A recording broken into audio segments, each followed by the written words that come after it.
नदियापुर गांव में बसंत नाम का एक नौजवान नाविक रहता था। नदियापुर गांव की सीमा में आने जाने के लिए लोगों को नाव का ही सहारा लेना पड़ता था। बसंत एक सीधा साधा नाविक था।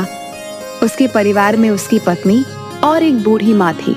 बसंत बेहद गरीब था। बसंत के ऊपर नदियापुर गांव के लगभग सभी लोगों का कर्जा चढ़ा हुआ था। आज बसंत अपनी नाव के पास पहुंचा ही था कि तभी गांव का सेठ धनीराम कुछ लोगों के साथ उसके पास आ धमका। बस बहुत हो गया, अब मामला बर्दाश्त से बाहर होता जा रहा है, समझ गया? पूरे 6 महीने हो गए मुझे बेवकूफ बनाते हुए तुझे। आज मैं अपने पैसे ले जाकर ही रहूंगा, समझा? मुझे कुछ दिनों की मोहलत और दे दो सेठ जी। आप तो जानते ही हो कि इस वक्त धंधा कितना मंदा चल रहा है। अबे तेरा धंधा कोई मंदा नहीं चल रहा। सच तो ये है कि तू मेरे पैसे देना ही नहीं चाहता। नदियापुर गांव में आने के लिए और जाने के लिए नाव का ही सहारा लेना पड़ता है। ऊपर से ये इलाका टूरिस्ट इलाके में भी आता है। सैलानियों की कोई कमी नहीं है यहाँ पर। तेरा धंधा मंदा कैसे बढ़ सकता बे? सेठ जी, सारे गांव वाले जानते हैं कि मेरी किस्मत कितनी फूटी हुई है। मैं बड़ी मेहनत से पाई पाई इकट्ठा करता हूँ, लेकिन वो पैसे किसी न किसी वजह से मुझसे खर्च हो जाते हैं। बसंत पर सेठ धनीराम बसंत का मजाक उड़ाते हुए अपने लोगों को देखकर बोला। रे सुना तुम लोगों ने, ये बड़ी मेहनत से पाई पाई जोड़कर रकम इकट्ठा करता है और इसे खुद नहीं पता कि इसके पैसे कहाँ खर्च हो जाते हैं बे? इतना कहकर धनीराम गुस्से से बसंत की ओर देखकर बोला। ये क्यों नहीं कहता कि तू एक नंबर का अय्याश है, सारे पैसे अय्याशी में खर्च कर देता है। बेवकूफ आदमी, तुझे कोई और नहीं मिला बेवकूफ बनाने के लिए है बे? नहीं नहीं, ऐसा मत कहिए सेठ जी। नदियापुर के सारे लोग जानते हैं कि मैं कितना शरीफ हूँ। मेरे घर में मेरी पत्नी और मेरी बूढ़ी माँ रहती है। मैंने तुझसे ये नहीं पूछा कि तेरे घर में कौन कौन रहता है, समझ गया? अरे तेरे घर में तेरी बूढ़ी माँ रहे या तेरी पत्नी, मुझे इससे क्या? मुझे तो बस मेरे पैसे से मतलब है। और रहा सवाल तेरे शरीफ होने का, अरे तूने तो सारे गांव से कर्जा ले रखा है और जहां तक मुझे जानकारी है तूने किसी के पैसे नहीं चुकाए।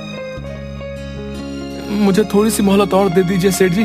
मैं वादा करता हूँ कि मैं आपकी एक एक पाई चुका दूंगा। ठीक है, लेकिन इस बार मैं तुझे 10 दिन से ज्यादा की मोहलत नहीं दे सकता।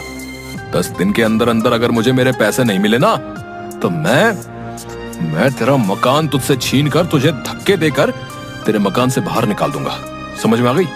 इतना कहकर धनीराम वहाँ से चला गया और बसंत अपना मुंह लटकाते हुए अपने काम पर लग गया।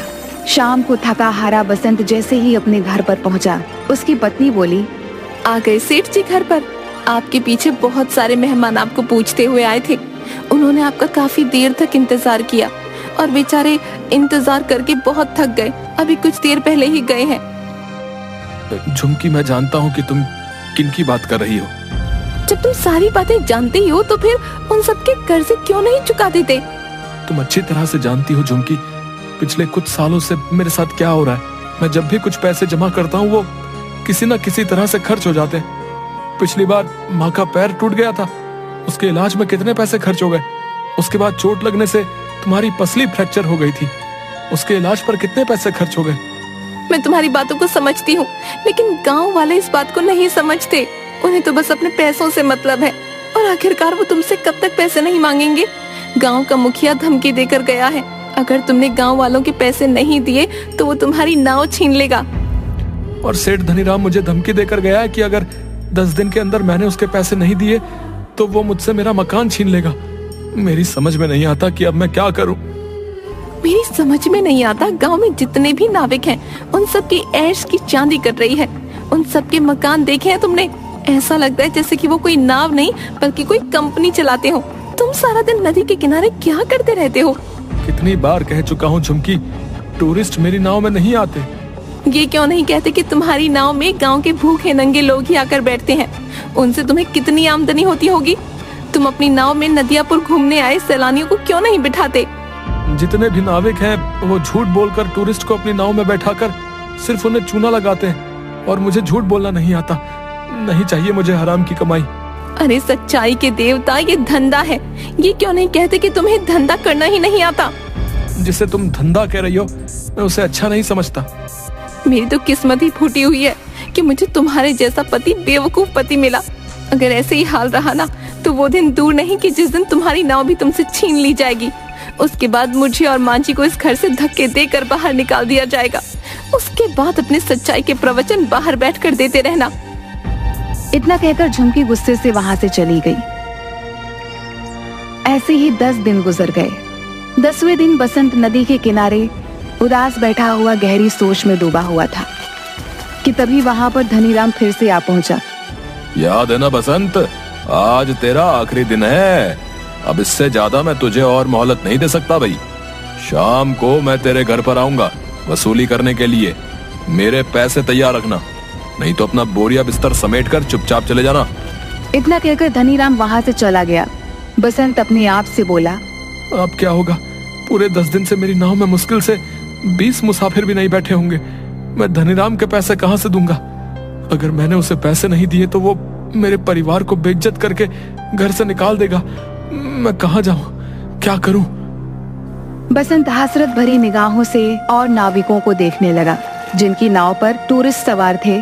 तभी बसंत के कानों में एक बूढ़े व्यक्ति का स्वर टकराया। क्या तुम मुझे दूसरी दुनिया के छोर तक छोड़ सकते हो? बसंत उस बूढ़े की बात सुनकर हैरत में पड़ गया।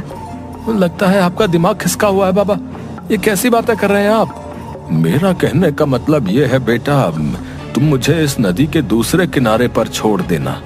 तो सीधे सीधे ये कहिए ना बाबा कि आपको दूसरी सीमा पर उतरना है। ठीक है बाबा, 200 लगेंगे। मैंने सुना है कि तुम बूढ़े और गरीब यात्रियों से पैसे नहीं लेते। सही सुना है बाबा, लेकिन क्या करूं? लगता है मुझे अपने नियम और कायदे अब बदलने पड़ेंगे। चाहे कितनी भी मुसीबत क्यों ना आ जाए, अपने उसूल इंसान को कभी नहीं बदलने चाहिए। वक्त बदलते हुए देर नहीं लगती। मैं इस वक्त बहुत परेशान हूँ बाबा। जाओ जाकर कोई दूसरी नाव पर बैठ जाओ। लेकिन मुझे तो सिर्फ तुम्हारी ही नाव पर बैठना है, पर मेरे पास पैसे नहीं है तुम्हें देने के लिए। अगर तुम मुझे वहां तक छोड़ दोगे तो मैं तुम्हारा एहसानमंद रहूंगा। मेरी पत्नी वहां पर इंतजार कर रही है। बूढ़े की बात सुनकर बसंत को बूढ़े के ऊपर तरस आ गया था। ठीक है बाबा, मैं तुम्हारा दिल नहीं तोड़ूंगा। आइए बैठिए, जहाँ आपको जाना है मैं आपको वहाँ छोड़ दूंगा, ठीक है? बसंत की बात सुनकर वह बूढ़ा रहस्यमयी अंदाज में मुस्कुराते हुए बसंत की नाव में बैठ गया। बसंत की नाव नदी के बीच में पहुंची ही थी कि तभी वो बूढ़ा बसंत से बोला, बस मुझे यहीं तक छोड़ दो। बाबा पागल हो गए हो क्या? यहाँ पर तो सिवाय पानी के अलावा कुछ भी नहीं है। जो मुझे नजर आ रहा है वो तुम्हें नजर नहीं आएगा बेटा। तुम नाव यहीं रोक दो, मैं यहीं उतर जाऊंगा। बाबा तुम डूब जाओगे, पानी बहुत गहरा है। मगर बूढ़े ने बसंत की बात नहीं सुनी और नदी में कूद गया। यह देखकर बसंत बुरी तरीके से घबरा गया और बड़बड़ाता हुआ बोला, अरे कहाँ फंस गया मैं? अगर ये बूढ़ा मर गया तो इसकी मौत का इल्जाम भी मेरे ऊपर लगेगा। सभी लोगों ने इस बूढ़े को मेरी नाव में सवार होते हुए देखा है। अब क्या करूं? लगता है मुझे भी नदी में कूदना ही पड़ेगा। इतना कहकर बसंत ने नदी में छलांग लगा दी। मगर उसने जैसे ही नदी में छलांग लगाई, उसने अपने आप को एक बेहद सुंदर जंगल के बीच बहुत छोटे से तालाब में खड़ा हुआ पाया। बसंत तुरंत उस तालाब से निकलकर उस जंगल की ओर देखने लगा। तभी उसके कानों में एक भारी आवाज टकराई। बेटा, मेरी शाख थोड़ी सी झुक रही है, इसे थोड़ा सा सीधा कर दो, मुझे दर्द हो रहा है। बसंत ने देखा कि वो जिस पेड़ के नीचे खड़ा था, बसंत से वही पेड़ बोला था। बसंत डर गया। डरो मत, अगर तुम मेरा ये काम करोगे तो मैं तुम्हें आगे का रास्ता बता दूंगा। बसंत ने डरते डरते उस पेड़ की शाख ऊंची कर दी। तभी अचानक बसंत के सामने एक बेहद सुंदर सोने की सड़क बन गई। घबराओ मत, तुमने मेरी मदद की है, इस वजह से ही तुम्हारे लिए ये सोने की सड़क मैंने बना दी है। तुम यहाँ से सीधे राजमहल तक पहुँच जाओगे। लेकिन ये कौन सी जगह भाई? कुछ देर बाद तुम्हें पता लग जाएगा। तुम जिस रास्ते से यहाँ पर आए हो वो रास्ता सिर्फ शाही लोगों के लिए खुलता है। तुम जरूर कोई खास हो। कुछ दूर चलकर बसंत की नजर एक पेड़ पर गई जहां पर लाल लाल सेब लटक रहे थे। अचानक एक सेब बसंत की ओर देखकर बोला, देख क्या रहे हो? अगर तुम्हें भूख लगी है तो मुझे खा लो। अरे वाह, ये मैं कहाँ आ गया? वो बूढ़ा जरूर कोई मायावी व्यक्ति था। नहीं नहीं, मैं जहाँ पर रहता हूँ वहाँ पर बोलने वाले फल नहीं होते। अगर वो बोलते तो हम बिल्कुल नहीं खाते। तुम वाकई बहुत दयालु लगते हो। तुम्हारा इस जादुई नगरी में स्वागत है। इस सोने की सड़क पर सीधे चले जाओ, कुछ ही देर में तुम महल तक पहुंच जाओगे।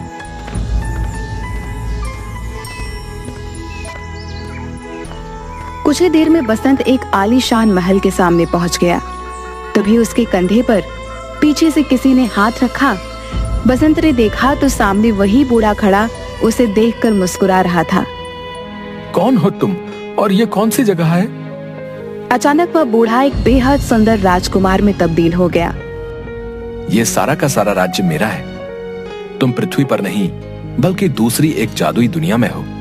दूसरी दुनिया में? मैं कुछ समझा नहीं। दरअसल नदियापुर गांव की नदी के बीच एक दूसरी जादुई दुनिया का द्वार खुलता है। ये एक जादू की दुनिया है। तुम्हारा महल तो बिल्कुल सोने का मालूम होता है। यहाँ के दरवाजे, यहाँ तक कि सैनिक भी सोने के ही मालूम होते हैं। सोने के मालूम नहीं होते, ये सोने के ही हैं। मैं तुम्हें बहुत दिनों से नाव में बैठा हुआ उदास देख रहा था। मैं जानता हूँ कि तुम बहुत अच्छे स्वभाव के हो और तुम्हारी दुनिया में अच्छे व्यक्तियों के साथ अच्छा बर्ताव नहीं होता, जबकि हमारी दुनिया में ऐसा बिल्कुल नहीं होता। इसलिए मुझे लगा तुम्हारी मदद करनी चाहिए। इतना कहकर वो राजकुमार बसंत को महल के अंदर की ओर ले गया, जहां पर सोने के सिक्कों के ढेर लगे हुए थे। ये सारे सोने के सिक्के तुम्हारे हैं। तुम्हारी जितनी मर्जी हो यहाँ से ले जा सकते हो और तुम जब चाहो यहाँ पर आ सकते हो। मगर याद रखना, तुम्हें इस बात को हमेशा रहस्य ही रखना होगा। यहाँ तक कि तुम्हें अपनी पत्नी और माँ को भी इस बारे में कभी नहीं बताना। जिस दिन तुम इस राज को छुपाने में नाकामयाब हो जाओगे, तुम्हारे लिए इस दुनिया के द्वार बंद हो जाएंगे, क्योंकि ये यहाँ का नियम है। बसंत ने एक थैले में सैकड़ों सिक्के भर लिए। वो राजकुमार उसे उसी जादुई पेड़ के पास मौजूद उस छोटे से तालाब पर ले आया। तुम इस तालाब में कूद जाओ, तुम अपनी नाव में दोबारा वापस पहुंच जाओगे। बसंत जैसे ही उस तालाब के अंदर कूदा, उसने दोबारा खुद को नदी के बीच में पाया। बसंत उसी दिन वो सारा सोना शहर में बेच आया और उसने गांव में सबके कर्जे चुका दिए। देखते ही देखते बसंत नदियापुर का सबसे बड़ा सेठ बन गया। एक दिन बसंत की पत्नी ने बसंत से कहा, तुमने आज तक नहीं बताया जी, क्या आखिरकार तुम इतने ढेर सारे पैसे लेकर कहाँ से आए और तुम कुछ दिनों के लिए अचानक कहाँ लापता हो जाते हो? मैंने तुमसे कितनी बार कहा है झुमकी कि मैं इस बारे में नहीं बता सकता। इतना तो मैं जानती हूँ कि तुम कोई गलत काम नहीं कर सकते। अगर तुम नहीं बताना चाहते तो शायद इसमें ही हम सबकी भलाई होगी। बसंत की अमीरी देखकर धनी राम अंदर ही अंदर जलने लगा। एक दिन उसने अपने खास आदमी भीमा से कहा, मेरी समझ में नहीं आता भीमा कि ये बसंत रातों रात अमीर कैसे बन गया। मैं सोच रहा था कि इसके मकान और उसकी नाव पर कब्जा कर लूंगा, लेकिन इसने तो मेरे सारे पैसे लौटा दिए। सिर्फ आपके ही नहीं सेठ, उसने सारे गांव वालों के पैसे लौटा दिए। आज गांव में सबसे आलीशान हवेली उसकी बनी हुई है, और तो और नदियापुर में सारी नाव का मालिक बसंत ही है।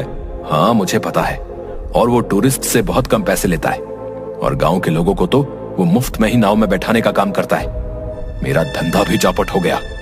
दाल में जरूर कुछ ना कुछ काला है। जाओ जाकर पता करो कि आखिर माजरा क्या है। जाओ। मैंने पता कर लिया है। क्या मतलब? कुछ दिनों पहले मैं उसका चुपके से पीछा कर रहा था। अचानक मैंने देखा कि वो बीच नदी में कूद गया और कुछ ही घंटों के बाद वो वापस आ गया। उसके हाथ में एक थैला था जो सोने से चमक रहा था। बेवकूफ आदमी, ये बात तूने मुझे पहले क्यों नहीं बताई? इसका मतलब कि नदी के बीचों बीच जरूर कोई सोने की सुरंग है जो उसके हाथ लग गई है। मुझे अभी ले चलो वहां पर।